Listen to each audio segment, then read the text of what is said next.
نحمده ونصلي ونسلم على رسوله الكريم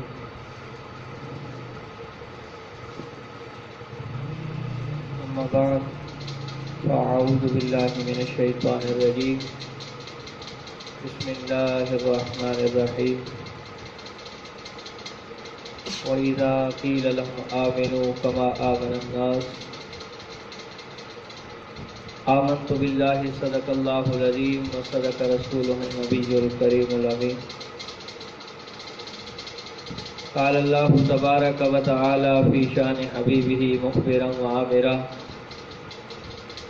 إن الله وملائكته يصلون على النبي يا أيها الذين آمنوا صلوا عليه وسلموا تسليما تمام حضرات آواز بلند آواز آنی چاہیے. اللہ کے پاک گھر کے اندر بیٹھے ہیں اور ثواب کی نیت سے آئے بیٹھے ہیں تو آواز کے ساتھ بلند آواز کے ساتھ پڑھیں.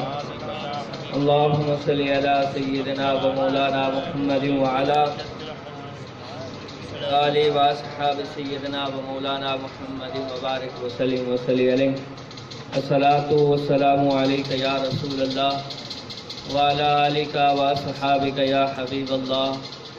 الصلاۃ والسلام علیک یا شفیع المذنبین وعلی آلک و اصحابک یا رحمۃ للعالمین.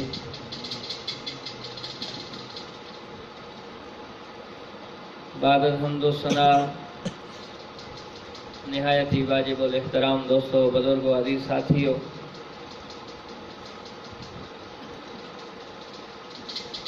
آپ حضرات کے علم میں ہے کہ رب تعالیٰ کے فضل و احسان سے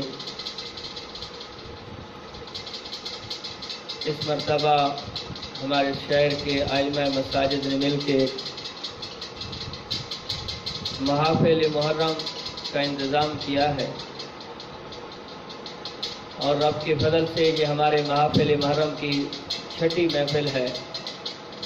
رب کی پاک بارگاہ کے اندر عاجزانہ فقیرانہ دعا ہے کہ رب کائنات ہم سب کا یہ سننا سنانا اپنی پاک بارگاہ کے اندر منظور و مقبول فرمائے.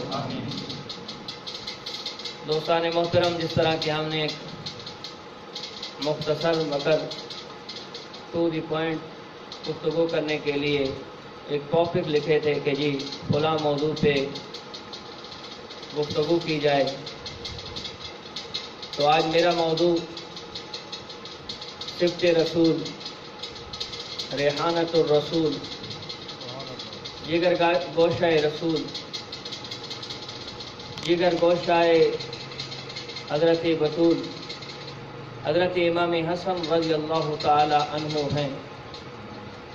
دعا فرمائیں کہ رب کائنات مجھے حق و سچ بیان کرنے کی اور ہم سب کو سن سنا کر عمل کرنے کی توفیق عطا فرمائے.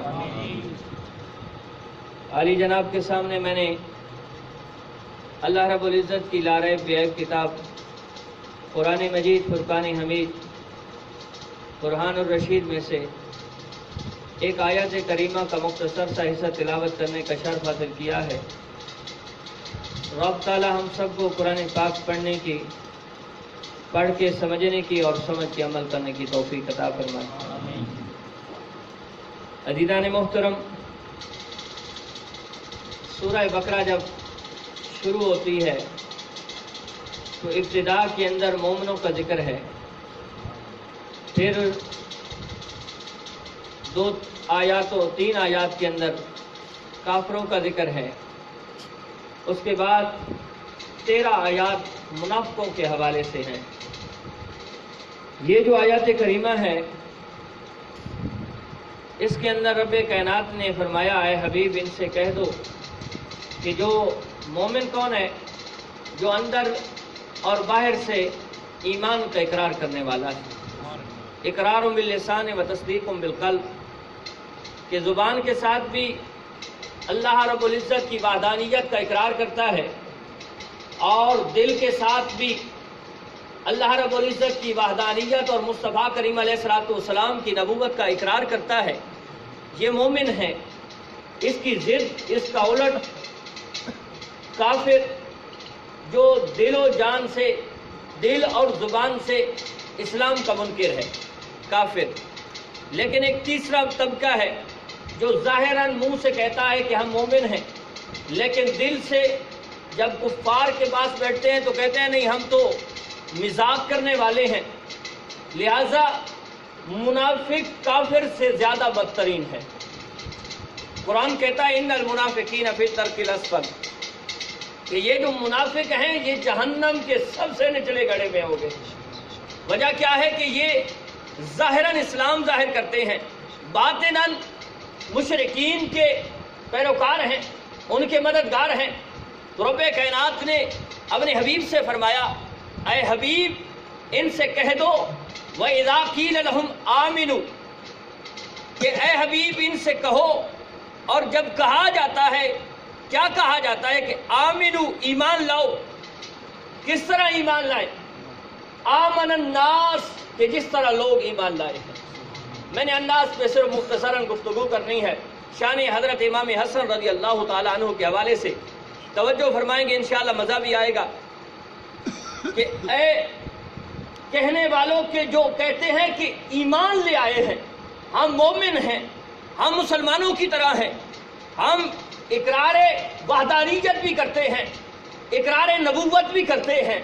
فرمایا جب ان سے کہا جائے کہ ایمان لے آؤ، کیسا ایمان، کس طرح کا ایمان، کون سا ایمان؟ فرمایا الناس آمن الناس، کہ جس طرح وہ لوگ ایمان لائے ہیں۔ الناس سے مراد کیا ہے؟ فرمایا الناس سے پہلی مراد محمد مصطفیٰ علیہ تحیۃ والسلام ہے۔ فرمایا دوسری مراد صحابہ کرام رضوان اللہ تعالی علیہم اجمعین ہے، اور بعض مفسرین فرماتے ہیں کہ الناس سے مراد مولا مرتضی شیر خدا رضی اللہ تعالیٰ عنہ، اور بعض نے فرمایا کہ اس سے مراد الناس سے مراد صحابہ کرام رضوان اللہ تعالی علیہم اجمعین کی ذات ہے، کہ اے ایمان کا دم بھرنے والوں، اپنے آپ کو مومن کہنے والوں، اپنے آپ کو مومن اور مسلمان کہلاوانے والوں، سنو تمہارا ایمان تب قابل قبول ہوگا، تب رب کی بارگاہ میں اس کو درجہ قبولیت نصیب ہوگا کہ جب الناس کی طرح تم ایمان لاؤ گے۔ اور الناس سے درجہ اتم کون آتا ہے؟ فرمایا درجہ اتم اہل بیت کی ذات ہے، کہ جس طرح مولا مرتضیٰ ایمان لائے ہیں، جس طرح حضرت امام حسن ایمان لائے ہیں، جس طرح حضرت امام حسین ایمان لائے ہیں، جس طرح سیدہ خاتون جنت ایمان لائی ہے۔ جو ایمان اس ماڈل، اس نمونے اور اس معیار پہ پورا اترے گا، اسی کو وہ سرٹیفکیٹ دیا جائے گا کہ جناب تمہارا ایمان قبول ہے۔ جس کا ایمان اس الناس کے مطابق نہیں ہے، الناس سے ہٹ کے ہے، یعنی اہل بیت جیسا ایمان نہیں ہے، فرمایا نمازیں پڑھتا ہے تو مصطفیٰ کے پیچھے پڑھتا رہے، جہاد پہ جاتا ہے تو مصطفیٰ کے ساتھ ہی کیوں نہ جاتا پھرے، لیکن جو بھی عمل کرتا ہے اس کا کوئی قابل قبول نہیں ہے، کیونکہ اس کا مین بنیادی پوائنٹ ہی غلط ہے۔ اور بنیادی پوائنٹ کیا ہے کہ ایمان ہی غلط ہے۔ کیسا ایمان قابل قبول؟ فرمایا جس طرح کے اہل بیت اطہار لائے۔ کون اہل بیت؟ جن کی محبت نماز، روزے، حج اور زکوٰۃ کی طرح فرض ہے ہر مومن پہ۔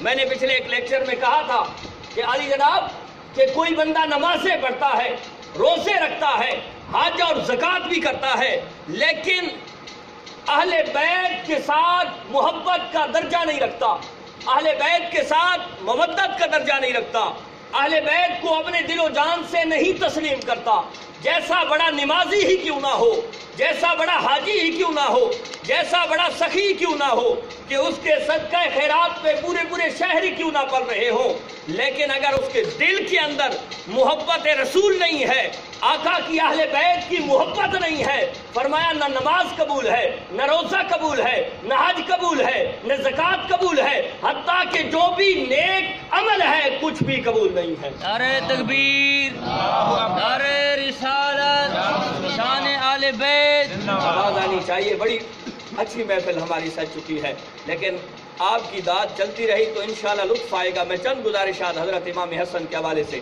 یہ تو ایک عمومی ان کا تعارف ہے۔ اور کون امام حسن؟ کہ جن کی 15 ماہ رمضان 3 ہجری کو پیدائش ہوتی ہے، اور کس طرح حضرت ام فضل رضی اللہ تعالی عنہ رات کو خواب دیکھتی ہیں۔ کیا دیکھتی ہیں؟ کہ نبی علیہ الصلوۃ والسلام کا ایک حضرت فاطمہ الزہرا رضی اللہ تعالی عنہ کی جھولی میں جا گرتا ہے۔ صبح پریشان حال حضرت ام فضل دوڑتی ہوئی حضرت فاطمہ الزہرا رضی اللہ تعالی عنہ کے پاس جاتی ہیں۔ اے فاطمہ، رات میں نے بڑا پریشان کن ایک خواب دیکھا ہے۔ فرمایا کیسا خواب؟ کہا نبی علیہ الصلوۃ والسلام کا ایک ٹکڑا آپ کی جھولی میں آ گرتا ہے۔ حضرت فاطمہ الزہرا رضی اللہ تعالی عنہ مسکرانے لگی۔ ام فضل حیران تھی، پریشان تھی کہ اتنا پریشان کن خواب ہے اور سیدہ خاتون جنت اس کے جواب میں مسکرا رہی ہے۔ وہ کہنے لگی اے خاتون جنت، یہ تو بڑا پریشانی والا خواب ہے، جس طرح میں نے دیکھا ہے، جس طرح میری سوچ آ رہی ہے، لیکن تم نے سنا اور اس کے بعد مسکرا رہی ہو۔ فرمایا اس خواب سے یہ معلوم ہوتا ہے کہ رب کائنات مجھے بیٹا عطا فرمائے گا۔ سبحان اللہ، یہ رب کائنات مجھے بیٹا عطا فرمائے گا۔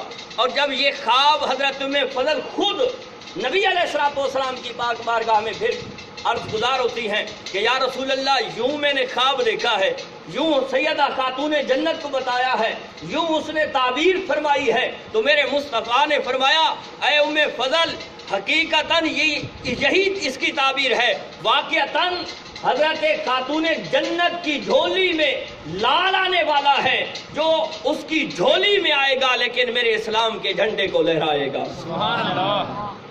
یہاں حضرت امام حسن رضی اللہ تعالیٰ عنہ کی جب پیدائش ہوتی ہے، اور پیدائش بعض مفسرین کرام فرماتے ہیں کہ یہ جو پیدائش ہے یہ انا آتینا کل کوثر کی تفسیر ہے، کہ جب نبی علیہ الصلوۃ والسلام کو مشرکین مکہ اور کفار نے یہ تانے دینے شروع کر دیے کہ نعوذ باللہ من ذالک، یہ مصطفیٰ تو ابتر ہے، اور ابتر کون ہوتا ہے؟ کہ جس کی نسل اولاد نرینہ نہیں ہوتی۔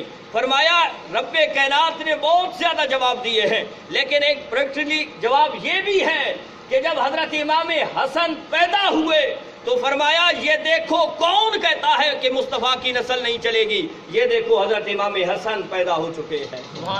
یہ جو خیر کثیر ہے یہ امام حسن کو بھی کہہ سکتے ہیں۔ کون امام حسن؟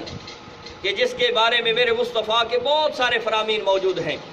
کتاب و سنت کا اگر آپ مطالعہ کریں تو حسین جوابات اس کے اندر ملتے ہیں۔ حضرت ابو ہریرہ رضی اللہ تعالیٰ عنہ اور حضرت ابو سفیان، لوگ کہتے ہیں کہ حضرت امیر معاویہ اور حضرت ابو سفیان اور حضرت مولا مرتضیٰ کے درمیان چپکلشیں رہی ہیں، لیکن حقیقت یہ ہے وہ ان کا اپنا ایک نقطہ نگاہ تھا، معاملات اختلاف ضرور تھا، لیکن حقیقت یہ ہے کہ جو بھی جس کے اندر ایک خوبی ہوتی تھی دوسرا اس کو بیان کرتا تھا۔ انشاءاللہ رب تعالیٰ نے کبھی ٹائم دیا تو شان حضرت امیر معاویہ کے حوالے سے یہ جتنے اختلافات ہیں میں آپ کے سامنے قرآن و سنت کے حوالے سے رکھوں گا۔ تو حضرت ابو سفیان بھی اس روایت کو نقل فرمانے والے ہیں، اور حضرت ابو ہریرہ رضی اللہ تعالیٰ عنہ بھی نقل فرمانے والے ہیں، کہ حضرت ابو ہریرہ رضی اللہ تعالیٰ عنہ روایت کرتے ہیں کہ میں اور نبی علیہ الصلوۃ والسلام ایک قبیلے سے ملاقات کر کے واپس آ رہے تھے۔ جب سیدہ خاتون جنت کا گھر آیا تو میرے مصطفیٰ نے فرمایا سنو، یہیں ایک بچہ تھا، یہیں ایک بچہ تھا، یہیں ایک بچہ تھا، یعنی 3 مرتبہ آپ علیہ الصلوۃ والسلام نے یہ جملے ارشاد فرمائے۔ اسی وقت گھر کے دروازے کھلتا ہے اور پردہ ہٹتا ہے، چھوٹا سا بچہ آ کے نبی علیہ الصلوۃ والسلام کے ساتھ لپٹ جاتا ہے۔ سبحان اللہ، نبی علیہ الصلوۃ والسلام کے ساتھ لپٹ جاتا ہے۔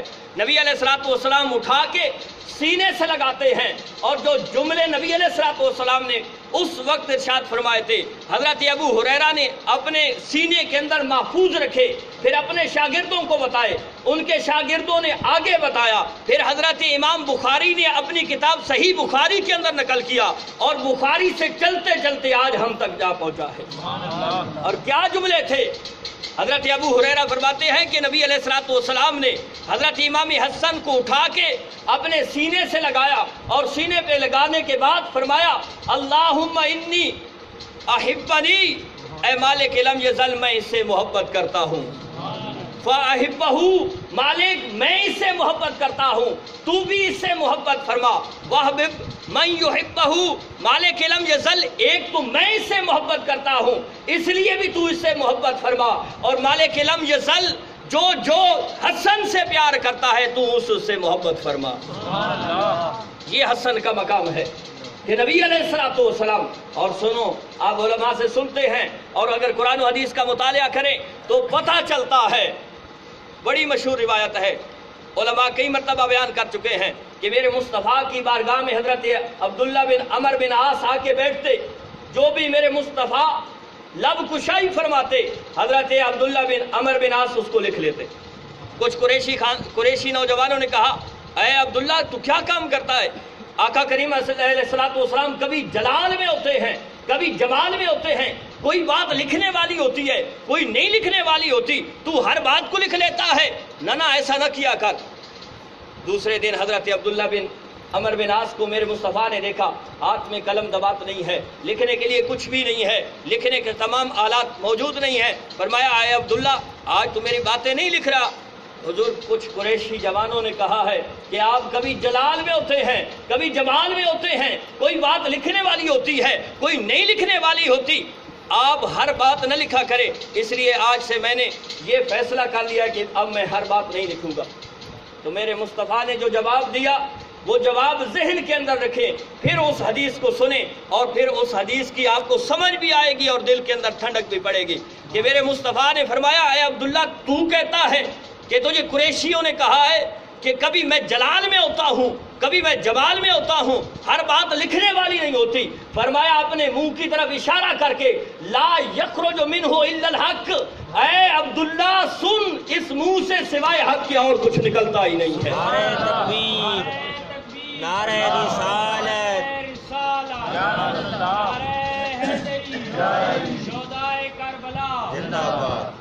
اور یہ جو لب ہیں یہ ہلتے بھی تب ہیں جب رب کا حکم ہوتا ہے، جب رب کی طرف سے وحی آتی ہے، جب بھی یہ لب ہلتے ہیں یا قرآن بنتا ہے یا حدیث بنتی ہے۔ اور میرے مصطفیٰ کیا جملے ارشاد فرما رہے ہیں، اللہم انی احبنی، کہ اے مالک لم یزل میں اس سے محبت کرتا ہوں، فاحبہ مالک لم یزل تو اس سے محبت فرما کیونکہ میں اس سے محبت کرتا ہوں۔ وحبب من یحبہ مالک لم یزل ایک تو اس سے تو محبت فرما کہ یہ میرا محبوب ہے، اے مالک لم یزل جو حسن کو اپنا محبوب بنا لیتا ہے مالک تو اس کو محبوب بنا لے، تو اس کو محبوب بنا لے۔ اور اس حسن کا مقام کیا ہے؟ ایک مرتبہ میرے مصطفیٰ کریم علیہ السلام حالت نماز میں سجدے میں تشریف لے گئے اور سجدہ اتنا طویل ہو گیا، کافی لمبا سجدہ، طوالت کے اندر سجدہ چلا گیا۔ پھر جب نماز مکمل ہوئی صحابہ کرام رضوان اللہ تعالی علیہم اجمعین آپس میں گفتگو کرنے لگے کہ ہو سکتا ہے کہ نبی علیہ السلام جب سجدے میں گئے ہوں تو وہی نازل ہونا شروع ہو گئی ہو، یا کوئی اور امر واقعہ ہو گیا ہو، یا سجدے کی طوالت کا حکم آ گیا ہو کہ سجدے طویل کرو۔ ابھی یہی گفتگو ہو رہی تھی کہ نبی علیہ السلام نے فرمایا بھی کیا معاملہ ہے؟ آقا کریم علیہ السلام مسئلہ یہ ہے کہ پہلے بھی آپ سجدہ لمبا کرتے تھے لیکن آج تو ایک حد ہو گئی ہے، اس سجدے کو طویل کرنے کا مقصد کیا ہے؟ یا تو ہم نے تو جہاں تک سوچا ہے تو اس کا مقصد یہ ہے کہ یا تو آپ سجدے میں گئے رب کی طرف سے وحی آنا شروع ہو گئی، یا کوئی اور حادثہ رونما ہو گیا، کوئی اور امر واقعہ ہو گیا، یا سجدے کو طویل کرنے کا حکم آ گیا ہے۔ تو میرے مصطفیٰ نے فرمایا نہیں اے میرے صحابہ، نہ میں سجدے میں گیا ہوں تو نہ وحی نازل ہونی شروع ہوئی ہے اور نہ ہی کوئی اور حادثہ واقعہ ہوا ہے، نہ کوئی امر واقعہ ہوا ہے اور نہ ہی سجدے کو طویل کرنے کا یوں حکم ملا ہے۔ پھر بندہ نواز اس سجدے کو طویل کرنے کی وجہ کیا ہے؟ فرمایا ابنی ارتحلنی، اس سجدے کو لمبے کرنے کی وجہ یہ ہے کہ میری گردن پہ میرا بیٹا سوار ہو چکا تھا، میری گردن پہ میرا بیٹا سوار ہو گیا تھا، اس وجہ سے میں نے سجدے کو طوالت دی ہے، طویل کیا ہے۔ یا رسول اللہ صلی اللہ علیہ وسلم یہ بھی ہو سکتا تھا کہ آپ ایک ہاتھ سے اس کو اتار دیتے اور پھر آپ کھڑے ہو جاتے۔ فرمایا فَأُكْرِهْتُ أَنْ أُعَجِّلَهُ، کہ میں نے اس چیز کو انتہائی ناپسند کیا ہے۔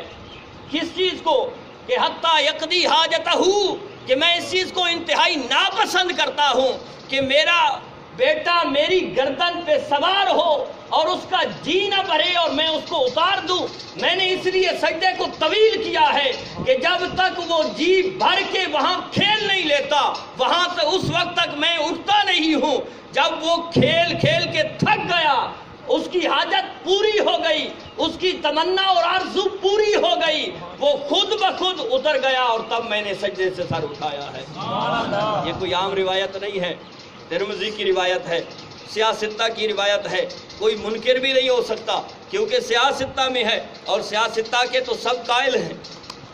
میرے مصطفیٰ نے فرمایا کہ میں نے اس لیے سجدہ طویل کیا ہے کہ میری گردن پہ حسن سوار ہو چکا تھا۔ اس لیے تو حضرت ابو بکر صدیق رضی اللہ تعالیٰ عنہ جب بھی حضرت امام حسن کو نبی علیہ الصلوۃ والسلام کی اس دنیا سے تشریف لے جانے کے بعد، جب حضرت ابو بکر صدیق رضی اللہ تعالیٰ عنہ خلیفہ بنے، جب بھی بچوں کے ساتھ حضرت امام حسن کو دیکھتے تھے تو اٹھا کے اپنے کاندھوں پہ بٹھا لیتے تھے۔ اور جب کوئی پوچھا جاتا ہے امیر المومنین، اے خلیفۃ المسلمین، یہ کیا وجہ ہے کہ آپ حضرت امام حسن کو جب بھی دیکھتے ہیں، بچوں کے ساتھ جب بھی دیکھتے ہیں، آپ اٹھا کے کندھوں پہ بٹھا لیتے ہیں؟ تو آپ فرماتے تھے کہ میں اپنے یار کی سنت کو ادا کر رہا ہوں، میں اپنے یار کی سنت کو ادا کر رہا ہوں کہ میرے مصطفیٰ کریم علیہ الصلوۃ والسلام اپنے اس بیٹے کو کندھوں پہ بھی سوار کرتے تھے۔ ایک تو ہے نماز سے باہر، دوسرا اگر نماز کے اندر بھی یہ سوار ہو جاتا تو میرے مصطفیٰ اس کے لیے نماز کو لمبا کر دیتے تھے، سجدے کو طوالت بخش دیتے تھے۔ سجدہ جتنا طویل ہوتا ہے ہو جائے، لیکن میرا حسن جب جی بھر کے کھیل لے گا تب اترے گا، تب میں سجدے سے سر اٹھاؤں گا۔ یہ حسن کا مقام ہے۔ اور بخاری کی حدیث پاک کہ میرے مصطفیٰ کریم علیہ الصلوۃ والسلام ممبر پہ تشریف فرما ہے، قربان جاؤں اس مقام پہ، اس حسین محفل پہ کہ جہاں سننے والا میرا مصطفیٰ ہو اور سنانے والا میرا مصطفیٰ ہو اور سننے والی وہ عظیم جماعت ہو کہ جس کے ایمان کو میرے رب نے ماڈل، نمونہ اور معیار بنایا ہے، کہ جو بھی قابل قبول ایمان لانا چاہتا ہے وہ اس جماعت یعنی صحابہ و اہل بیت کی طرح ایمان لے کے آئے۔ وہ جماعت سننے والی ہے۔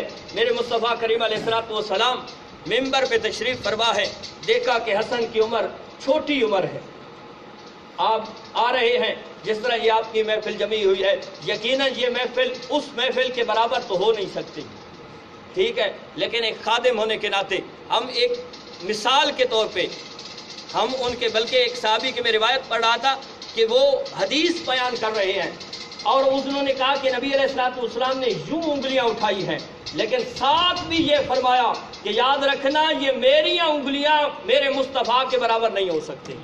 یہ ایک ادب سکھایا ہے، یہ نہیں ہے کہ یوں اٹھایا کہ میرے مصطفیٰ نے یوں انگلیاں اٹھائی ہیں، فرمایا یاد رکھنا میرے مصطفیٰ نے یوں انگلیاں کی ہیں، اٹھائی ضرور ہیں، لیکن یہ بات تمہارے ذہنوں کے اندر رہے کہ میری انگلیاں میرے مصطفیٰ کے انگلیوں کے برابر نہیں ہو سکتی۔ یہ ایک ادب کا دائرہ سکھایا ہے۔ تو حضرت امام حسن کو میرے مصطفیٰ نے دیکھا کہ وہ آ رہے ہیں، میرے مصطفیٰ کریم علیہ الصلوۃ والسلام ممبر سے اترے اور جا کے حضرت امام حسن کو اٹھایا، اپنی بائیں جانب بٹھایا، ممبر پہ اپنی بائیں جانب بٹھایا، اور پھر کیا ہے، روایت ہے بخاری کی، اور بخاری کا مقام کیا ہے، قرآن کو اگر سمجھنا ہے یا تو قرآن کی تفسیر قرآن سے ہوگی، اور یا قرآن کی تفسیر جو سب سے بہترین ہوگی وہ قرآن کی تفسیر قرآن سے، اور اس کے بعد جو بہترین ہوگی وہ قرآن کی تفسیر سیاستہ سے ہے، اور سیاستہ میں بھی جو سب سے بہترین تفسیر ہوگی وہ قرآن کی تفسیر اگر بخاری سے ہو جائے وہ بہت بہترین تفسیر ہوگی۔ تو عزیزان محترم، میرے مصطفیٰ کریم علیہ الصلوۃ والسلام کی وہ حدیث پاک بخاری کے اندر موجود ہے کہ نبی علیہ الصلوۃ والسلام نے بائیں جانب حضرت امام حسن کو بٹھایا، ینظرون الی الناس مرتن و الیہ مرتن، کہ کبھی تو آپ سامنے بیٹھنے والے اپنے غلاموں کی طرف دیکھتے ہیں، کبھی اپنے بیٹے کی طرف دیکھتے ہیں۔ ینظرون الی الناس مرتن والیہ مرتن، کہ کبھی تو سامنے جو بیٹھے ہیں غلام، جو آپ کے خادم بیٹھے ہیں، جو صحابہ و اہل بیت میں سے بیٹھے ہیں، کبھی تو ان کی طرف دیکھتے ہیں اور کبھی اپنے بیٹے حضرت امام حسن کی طرف دیکھتے ہیں۔ اور جب یہ معاملہ بنتا تھا تو صحابہ کرام رضوان اللہ تعالی علیہم اجمعین، کیونکہ میرے مصطفیٰ کریم علیہ السلام کی معیت کو انہوں نے پایا ہے، ان کو پتہ چل جاتا تھا کہ یہ اشارہ بتا رہا ہے کہ کوئی خاص بات میرے مصطفیٰ فرمانے والے ہیں، کوئی خاص بات میرے مصطفیٰ ہم سے فرمانے والے ہیں، کہ کبھی تو مجمع کی طرف، کبھی اپنے بیٹے کی طرف، کبھی اپنے مجمع کی طرف، کبھی اپنے بیٹے کی طرف۔ فرمایا جب یہ حالت ہوتی تو سب کے سب پہلے بھی خاموش ہوتے تھے، لیکن اب ہمتن گوش ہو جاتے، یعنی ان کا پورا جسم کان بن جاتا، ایسی توجہ کے ساتھ۔ ہمتن گوش کا معنی یہ ہے کہ مکمل توجہ کے ساتھ نبی علیہ السلام کی طرف توجہ کرتے۔ تو میرے مصطفیٰ کریم علیہ السلام نے جب دیکھا کہ اب میرے صحابہ کی، میرے سامعین کی توجہ مکمل میری طرف ہو گئی ہے، تو آپ نے فرمایا ان ابنی ھذا سید، سنو اے میرے صحابہ، اے میرے غلاموں سنو، ان ابنی ھذا سید۔ ابھی عمر کتنی ہے یہ یاد رکھے کہ جب نبی علیہ السلام اس دنیا سے گئے ہیں تو حضرت امام حسن کی عمر 6 سال یا 7 سال تھی، دو قول آتے ہیں نا، یا 6 سال تھی یا 7 سال تھی۔ اگر آپ 7 سال بھی ذہن کے اندر رکھیں پھر بھی تھوڑی سی عمر ہے، لیکن جب یہ اشارہ فرما رہے ہیں تو محدثین فرماتے ہیں کہ اس وقت 3 یا 4 سال عمر تھے۔ میرے مصطفیٰ نے فرمایا ان ابنی ھذا سید، توجہ کرنے والوں سنو کہ یہ جو میرا بیٹا ہے یہ سردار ہے، یہ سردار ہے، لعل اللہ ان یصلح بہ بین فئتین عظیمتین من المسلمین۔ یاد رکھو اے مسلمانوں، اے صحابہ کی جماعت، اے پاکیزہ جماعت، یہ میرا بیٹا سید سردار ہے، اور ان قریب یہ دو بڑے عظیم مسلمان گروہوں کے درمیان صلح کروائے گا۔ اور پھر دنیا نے دیکھا کہ جب حضرت امیر معاویہ رضی اللہ تعالی عنہ اور حضرت امام حسن رضی اللہ تعالی عنہ کی صلح ہوئی، یہ کتنی عرصہ پہلے کی بات ہے کہ یہ نبی علیہ السلام کے وصال فرمانے سے بھی 2-3 سال پہلے کی بات ہے۔ پھر درمیان میں 30 سال حکومت آئی، خلافت آئی، کہ جس میں حضرت سیدنا صدیق اکبر، حضرت عمر فاروق، حضرت امیر عثمان، حضرت مولا مرتضیٰ اور خود حضرت امام حسن نے بھی 6 مہینے تک خلافت کی ہے، جس خلافت کو علی منہاج النبوہ کہا جاتا ہے، کہ جس طرح میرے مصطفیٰ کریم علیہ السلام نے نظام حکومت کو چلایا ہے، یہ 30 سال بھی اسی طرح چلے ہیں۔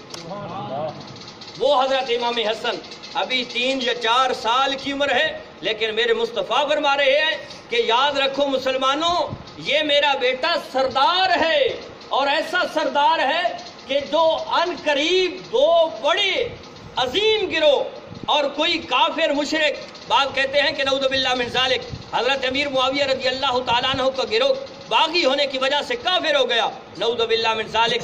اختلاف ضرور ہے، اور یہ بھی یاد رکھیے اہل سنت کا یہ نظریہ ہے کہ حق حضرت علی کے ساتھ تھا، مقام و مرتبہ حضرت علی کا بلند ہے، لیکن حضرت امیر معاویہ رضی اللہ تعالیٰ عنہ نبی علیہ السلام کے صحابی ہیں، اور صحابی ہونے کی وجہ سے ہم خاموش ہیں۔